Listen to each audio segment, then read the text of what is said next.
My name is Matt Lutz. I'm the Sheriff of Muskingum County here in Zanesville, Ohio. Some of the things that come to mind when you're talking about the Big Cat Public Safety Act is the fact that the farm that we had in our county, this couple was allowed to acquire and raise and breed a lot of exotic animals, but mostly a lot of big cats, including African lions and Bengal tigers. They were keeping these big cats in what I consider an oversized dog pen. And when somebody's allowed to do that, there are several issues that come up when you start talking about our community. And the first thing is the safety of our community. Good evening. We begin tonight with a strange and sad story out of Zanesville, Ohio. It started with a local man known as something of an eccentric. He kept big exotic animals, the kind we see in zoos, until last night when he released the animals and took his own life.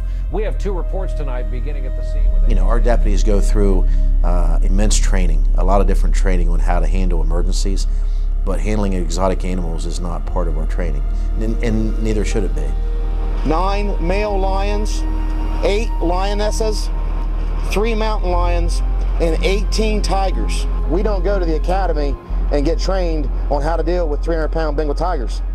So that's the first thing that comes to mind when you try to start talking about acquiring these things, is the pressure that it puts on the local sheriff's office or local police departments. Not to mention that once we handled our situation, the stress and trauma that it caused each individual officer.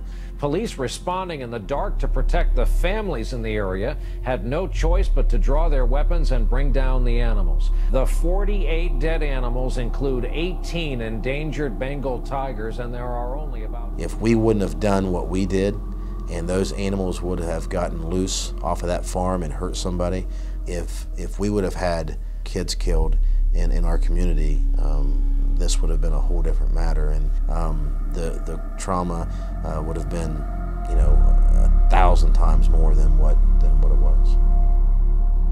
That's the whole key of why I'm supporting the Big Cat Public Safety Act. This is one of the easiest things that could be done to try to prevent this from happening again. It keeps the environment safer for our public safety and for our community.